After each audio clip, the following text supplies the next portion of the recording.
Eu sou Maria Inês Marreco, membro efetivo do Instituto Histórico e Geográfico de Minas Gerais, cadeira número 17.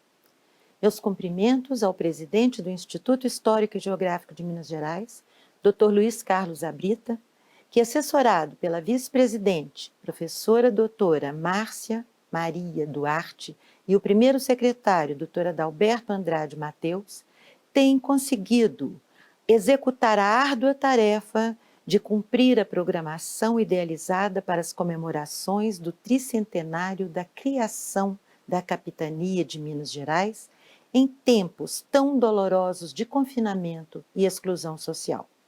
Parabenizo a todos os membros desta casa, associados, funcionários, colaboradores, amigos e parceiros pelo apoio irrestrito. Sem vocês, nada seria possível. Aqui estamos hoje, pois, para dar continuidade a esse projeto. Trata-se de palestra sugerida pela Comissão Cultural Permanente de Língua Portuguesa, que atualmente tenho a honra de presidir, com o apoio da Comissão de Celebração do Tricentenário, do presidente do Instituto Histórico e Geográfico de Minas Gerais, da chancela do Egrégio Conselho de Diretores da instituição e do Tribunal de Justiça de Minas Gerais. Quando a professora Márcia me pediu que indicasse um nome de vulto como tema da palestra, pensei, em primeiro lugar, em Beatriz Francisca de Assis Brandão, cuja contribuição para a história das mulheres e da literatura foi inestimável.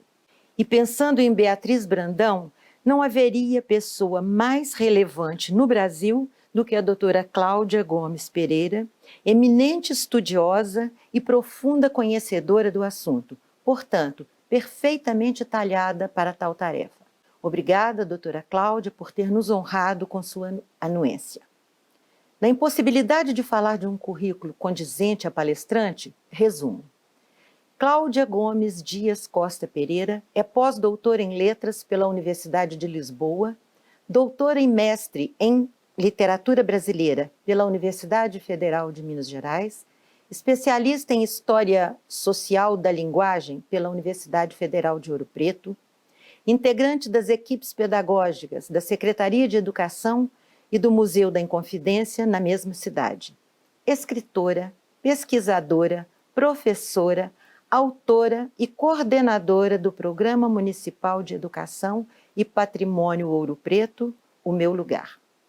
Pesquisadora das literaturas portuguesa e brasileira, integra o grupo 6 do Centro de Literatura e Culturas Lusófonas e Europeias da Faculdade de Letras da Universidade de Lisboa. Autora do livro Contestado Fruto, a poesia esquecida de Beatriz Brandão. Ocupa a cadeira número 8 da Academia de Letras, Artes e Ciências do Brasil, a LACIB, em Mariana. Cidadã honorária de Ouro Preto, onde foi agraciada com a comenda Beatriz Brandão e a medalha Aleijadinho. Passo a palavra à doutora Cláudia, que nos brindará com a palestra intitulada Vida e Obra da Escritora Brasileira Beatriz Francisca de Assis Brandão, para que tenhamos a oportunidade de conhecer um pouco mais da história das nossas Minas Gerais. Eu sou Cláudia Pereira, pesquisadora da vida e da obra da escritora brasileira Beatriz Francisca de Assis Brandão. Fiz mestrado, doutorado e pós-doutorado com esse tema e publiquei 2 livros a respeito dessa obra tão importante para a nossa literatura. Beatriz Francisca de Assis Brandão nasceu em Vila Rica em 29 de julho de 1779. Filha de Francisco Teobaldo Sanches Brandão e de Isabel Narcisa Feliciana de Seixas, Beatriz era prima primeira de Maria Doroteia Joaquina de Seixas, a decantada musa do poeta inconfidente Tomás Antônio Gonzaga, que entrou para a nossa história como a conhecida Marília de Dirceu. Beatriz teve uma trajetória bastante incomum para uma mulher da sua época. Nascida em família aristocrática, que costumava destinar a educação das mulheres apenas uma educação formal visando a um bom casamento, Beatriz, não satisfeita com as regras que lhes eram impostas, resolveu estudar por conta própria. Aprendeu italiano, francês, poesias, música, composição poética e musical, tudo às escondidas. Até que chegou um momento que Beatriz não pôde mais esconder todos os seus talentos e passou a ser reconhecida pela sociedade ouropretana como uma das mais importantes intelectuais do período. Sendo assim, passou a publicamente militar na área da educação e da poesia, tornando-se conhecida de toda a sociedade ouropretana. Em 1825, publicou seu primeiro poema no jornal Abelha do Itacolomi, a primeira publicação poética de uma escritora brasileira. A partir daí, não parou mais e começou a publicar em jornais de Minas Gerais e também do Rio de Janeiro. Entrou, por exemplo, no Parnaso Brasileiro do Cônego Januário da Cunha Barbosa, onde pouquíssimas mulheres foram mencionadas. Também no jornal Marmota Fluminense, onde Machado de Assis começou a escrever. Em Ouro Preto, Beatriz teve uma carreira bastante promissora e reconhecida, o que era bastante incomum também no período. Ela conseguiu fixar-se como grande intelectual, como regente de coral da Igreja do Pilar e também como fundadora da primeira escola de moças da freguesia do Antônio Dias. Em 1830, Beatriz anuncia a abertura oficial de sua escola e sua aprovação como uma das 3 primeiras mestras de instrução pública de Minas Gerais. Beatriz submetia suas alunas a exame público na Câmara Municipal de Ouro Preto, onde contava com uma plateia das mais abastadas, interessada não apenas no que a poetisa ensinava para as suas alunas, mas também em verificar se a educação que ela oferecia seria perigosa para as filhas da alta sociedade ouropretana. Beatriz foi genial também na escolha dos temas para os exames de suas alunas. Demonstrava com cuidado que ela não oferecia perigo, que ensinava bordado, pintura, dança, música, mas também, sem anunciar, ensinava francês, italiano, poesia, literatura. Beatriz escreveu poemas em vários jornais e também deixou seu primeiro livro, Cantos da Mocidade, publicado em 1856. Toda essa sua obra desapareceu misteriosamente a partir do final do século XIX. É claro que as mulheres não eram bem vistas como escritoras, nem como alunas, na verdade. E isso também explica, em parte, o fato desse desaparecimento da obra. Mas outra coisa muito interessante é preciso destacar. A obra de Beatriz foi publicada por subscrição, uma espécie de vaquinha que escritores do período faziam, visando que os leitores encomendassem os livros antes que eles fossem impressos. E com esse valor, aí sim se pagava a impressão. O livro de Beatriz, Cantos da Mocidade, seria impresso em 3 tomos e foi anunciado assim em vários jornais da época. Mas, na verdade, só um tomo foi impresso. Muito provavelmente porque não houve verba para a publicação dos outros 2.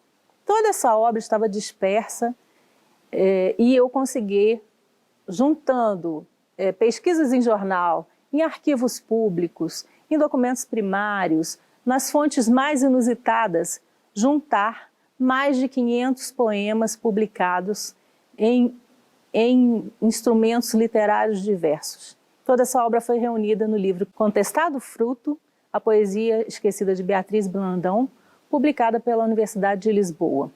Além do inusitado de sua obra literária ter sido impressa, distribuída e reconhecida como uma obra de extrema importância, Beatriz também traz na sua biografia fatos muito marcantes e relevantes para a história da mulher no Brasil. Um deles é que ela se casou com a pessoa que escolheu, ao contrário do que desejava a sua família. Tanto que ela só se casou em maio de 1813, 4 meses após a morte de sua mãe. Seu pai já estava morto. Ela esperou então o falecimento dos pais para poder se casar com Vicente Rodrigues Batista de Alvarenga, que na época era conhecido como uma pessoa um pouco interesseira, razão pela qual provavelmente a família não tinha interesse no casamento dos dois. Beatriz se casou em 1813, mas em 1832 alegando ser vítima de sevícias praticadas por seu marido, ela entrou com pedido de divórcio junto ao juiz eclesiástico. É lógico que o conceito de divórcio não se aplica ao conceito que nós temos atualmente. O divórcio era concedido pela igreja à vista de provas que realmente fossem suficientes para demonstrar que a esposa era vítima de sevícias ou de maus tratos. Beatriz entrou com esse pedido e imediatamente, a mando do juiz eclesiástico, ela teve de ficar sob a tutela do seu tio, Antônio Eulálio da Rocha Brandão. Contava ela, então, já a idade avançada. Viveu sob a tutela de seu tio, apesar de ser essa grande mulher já reconhecida na sociedade, independente financeiramente, ainda assim teve que se sujeitar a viver sob a guarda de um tio. E viveu assim até que em 1839 o juiz eclesiástico, enfim, concedeu a ela o direito de legalmente separar-se do marido. Imagino o quão difícil deve ter sido para a nossa escritora, que já tinha toda uma carreira solidificada na sua cidade natal, receber a notícia do divórcio e imediatamente decidir partir. Ela foi embora de Ouro Preto aos 60 anos de idade e resolveu recomeçar a sua vida no Rio de Janeiro. Chegando lá, imaginem só que na época, para chegar ao Rio de Janeiro, levava-se aí cerca de 40 dias a cavalo. Chegando ao Rio, Beatriz retomou sua carreira de professora e trabalhou como preceptora de meninas, mas não deixou de lado a sua poesia. E começou a publicar em vários jornais, inclusive no Marmota Fluminense, onde o célebre escritor Machado de Assis também iniciou sua carreira. Beatriz publicou inúmeros poemas no jornal Marmota Fluminense e foi reconhecida nos meios literários como uma grande escritora. Tanto que, em 1850, o historiador Joaquim Norberto indica o nome de Beatriz Brandão como membro do Instituto Histórico Geográfico Brasileiro. Os pareceristas, nada mais, nada menos que Gonçalves Dias e Joaquim Manuel de Macedo. Ambos teceram um discurso laudatório em nome da escritora, reconhecendo-a como grande escritora e especialmente como uma mulher extremamente corajosa por vir a público expor seus poemas. Mesmo com todos os elogios que os autores fizeram a Beatriz, não aceitaram seu ingresso no Instituto Histórico Geográfico, considerando que o fato dela ser mulher atrapalhava esse ingresso. Mesmo assim, disseram que a aceitariam, indo contra as regras, se não estivesse em foco a ideia de se fundar uma Academia Brasileira de Letras logo em seguida. Pois é, Beatriz não entrou para o Instituto Histórico Geográfico e, como sabemos, só na década de 70 Raquel de Queiroz entrou para a Academia Brasileira de Letras. Atualmente, Beatriz é patrona da cadeira número 38 da Academia Mineira de Letras. E também, hoje, com esse programa, passa a ser homenageada dentro do Instituto Histórico Geográfico de Minas Gerais, o que é uma grande conquista. A obra de Beatriz, hoje, já é bastante reconhecida, inclusive em Portugal. Mas há ainda muito a descobrir sobre a história dessa mulher fascinante, a quem, segundo Augusto de Lima, cabe, dentre outras coisas, a autoria da letra do Hino da Independência. Assim, a história, a vida, a obra e a pesquisa sobre Beatriz precisam continuar e continuarão. Uma das coisas mais curiosas em relação à biografia de Beatriz é que ela conseguiu, contra tudo e contra todos, se estabelecer como uma grande escritora e uma grande intelectual na sua época. O que se vê na história da literatura de autoria feminina é que quando alguma escritora consegue galgar um caminho de sucesso no século XVIII ou no século XIX, isso se dá tardiamente, normalmente após a morte dessa escritora. E curiosamente, com Beatriz foi diferente. ela realmente conseguiu, no seu tempo, se transformar numa pessoa reconhecida por toda a sociedade. E isso leva a um fato mais curioso, que é o de ela ter, depois de se sustentado, né, como essa mulher contemporânea e valorizada pela sociedade, ela desaparecer, exatamente na virada do século XIX para o século XX. Esse desaparecimento é muito incomum. O comum seria ela não ter aparecido em sua época, enquanto vive, e ter aparecido depois, né? Esse desaparecimento, depois de ter se firmado como uma mulher reconhecida na sua época, é bastante incomum, como tudo na trajetória dela. E esse desaparecimento, acredito que possa se dar, sim, por questões relativas a essa sociedade patriarcal onde ela cresceu.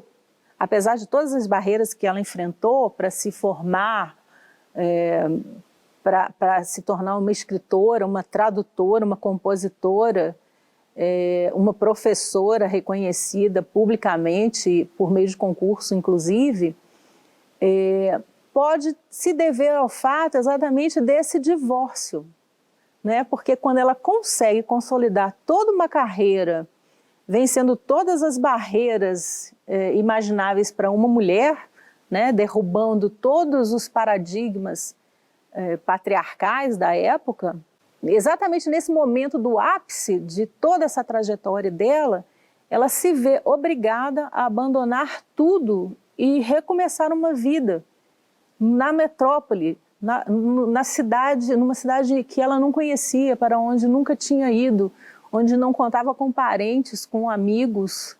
Ela recomeçou aos 60 anos de idade, do zero. Provavelmente porque a sociedade ouro-pretana não deve ter aceitado essa separação, esse divórcio.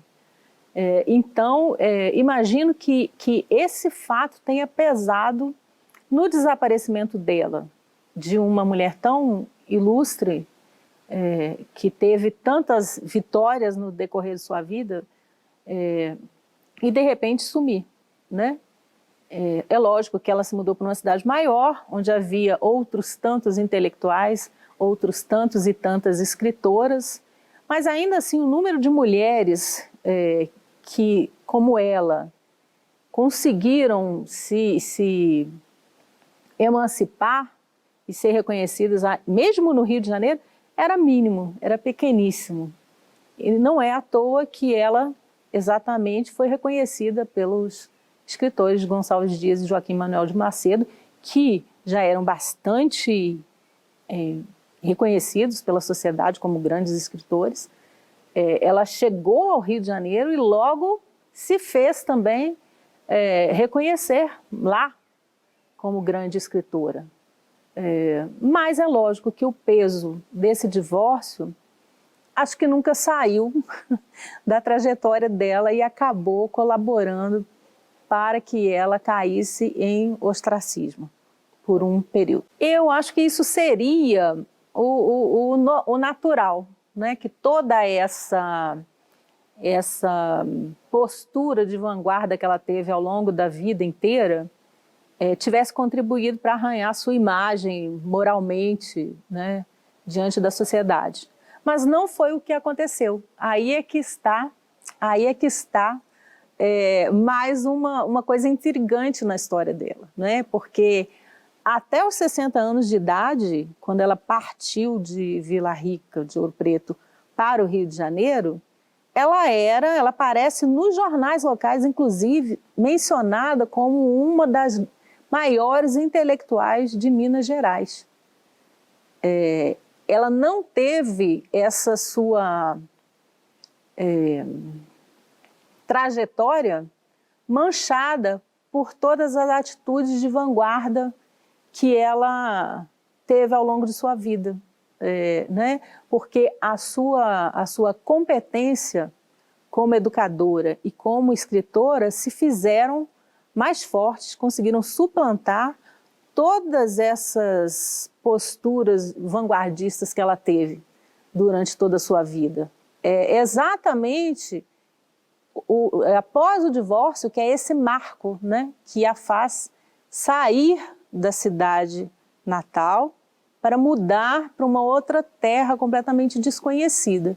Né? Nesse momento de virada, inclusive ela nunca mais voltou a Ouro Preto, quando a prima morre, Maria Doroteia Joaquina de Seixas, em 1853, inclusive, ela está no Rio de Janeiro e ela escreve no jornal Marmota Fluminense um poema em homenagem à prima por ocasião da sua sentidíssima morte.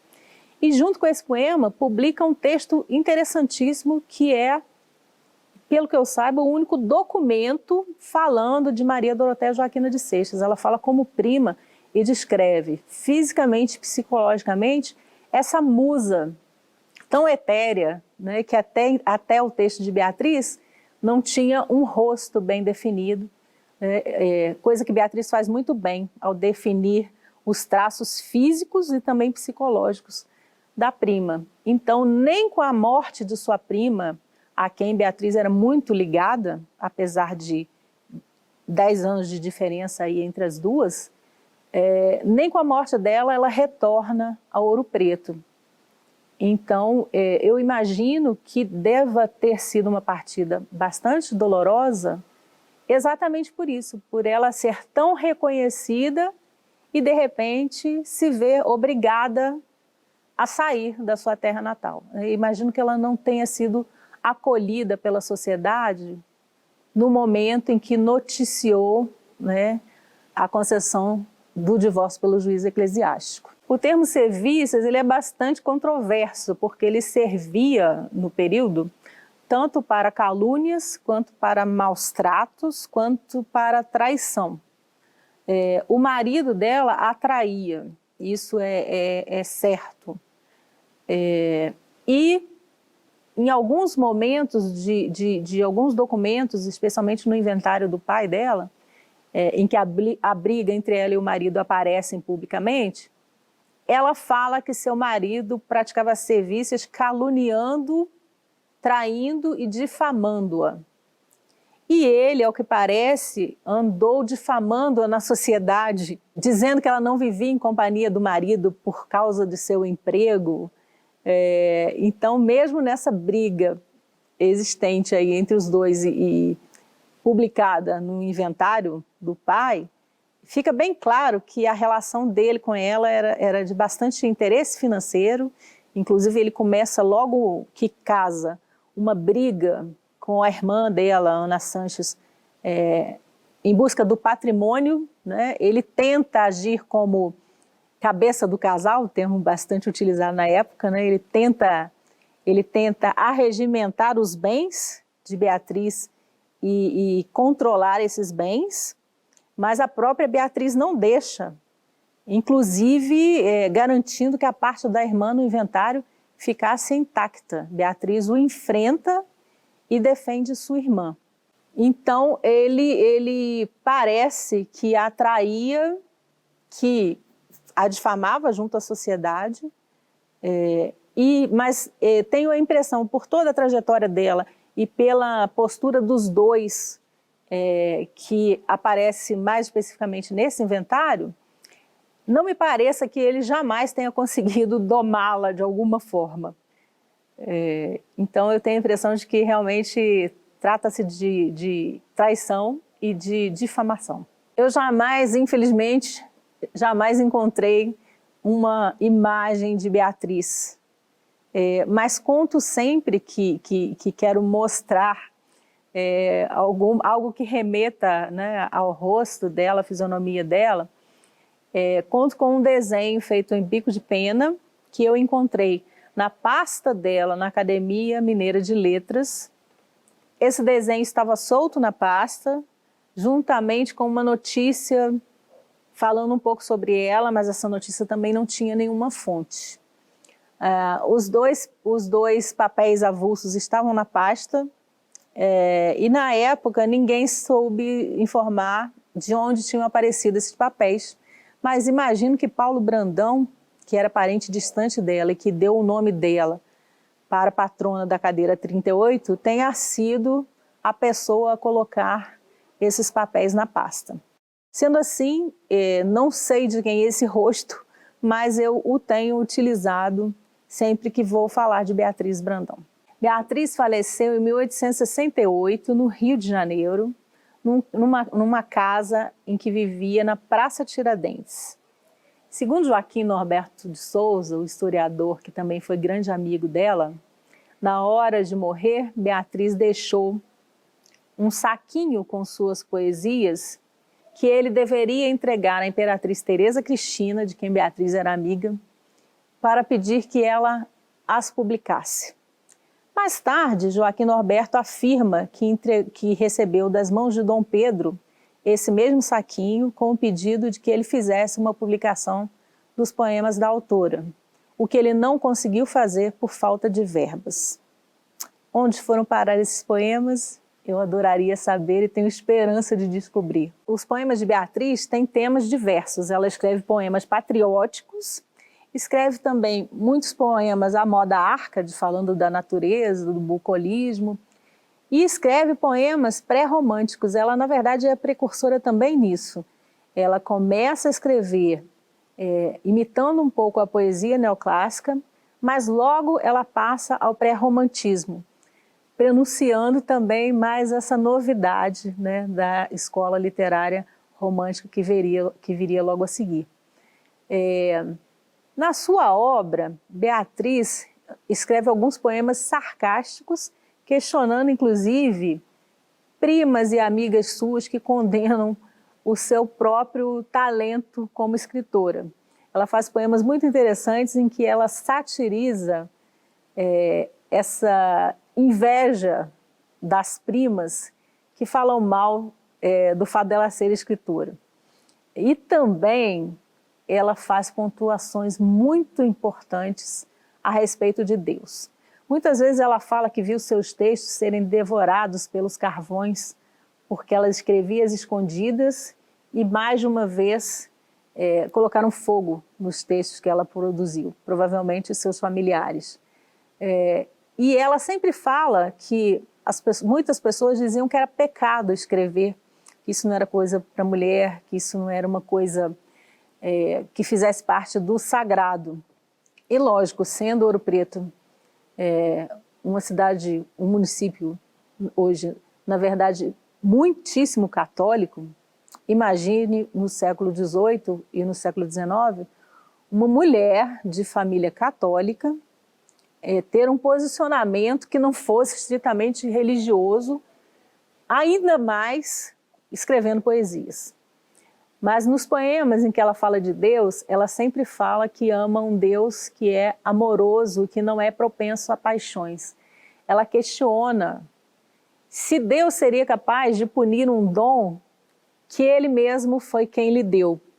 Então, mais uma vez, Beatriz tem uma força fora do comum para uma mulher da sua época, a ponto de questionar se Deus seria tão cruel a ponto de dar a ela o dom de escrever e de querer puni-la por esse mesmo dom.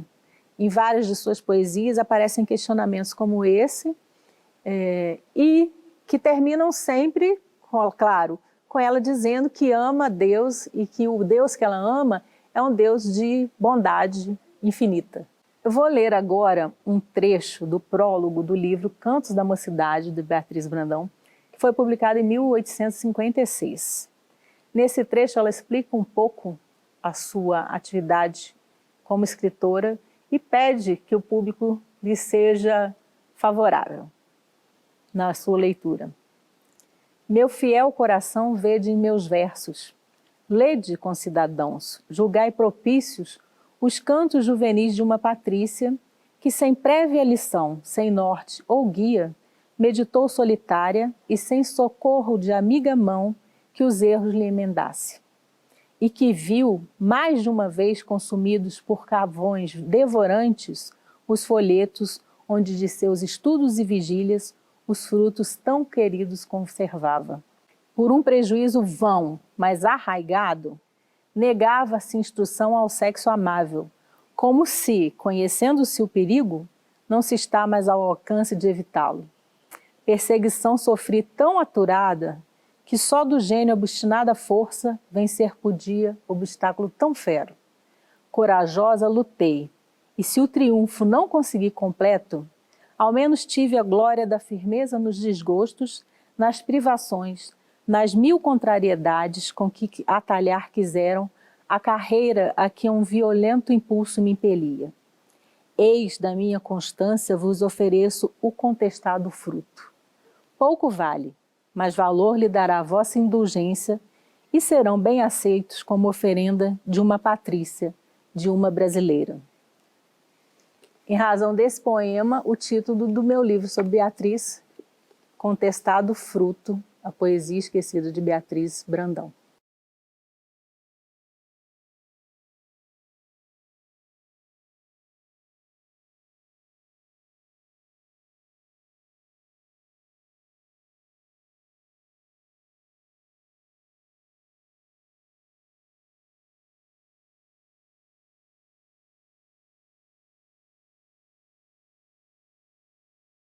Sublinhando minha admiração pela professora Cláudia, quero agradecê-la pela brilhante palestra que certamente ampliou os conhecimentos dos nossos ouvintes e contribuiu para o engrandecimento do Instituto Histórico e Geográfico de Minas Gerais. Agradecer também à nossa confreira, doutora Beatriz Coelho Moraes de Sá, pela viabilização da gravação deste evento junto ao Tribunal de Justiça de Minas Gerais. Agradecer a competente assessoria de comunicação do TJMG. E, finalmente, agradecer a todos os ouvintes e seguidores no desejo de que tenhamos contribuído, mesmo que virtualmente, para a cultura do nosso Estado. Muito obrigada.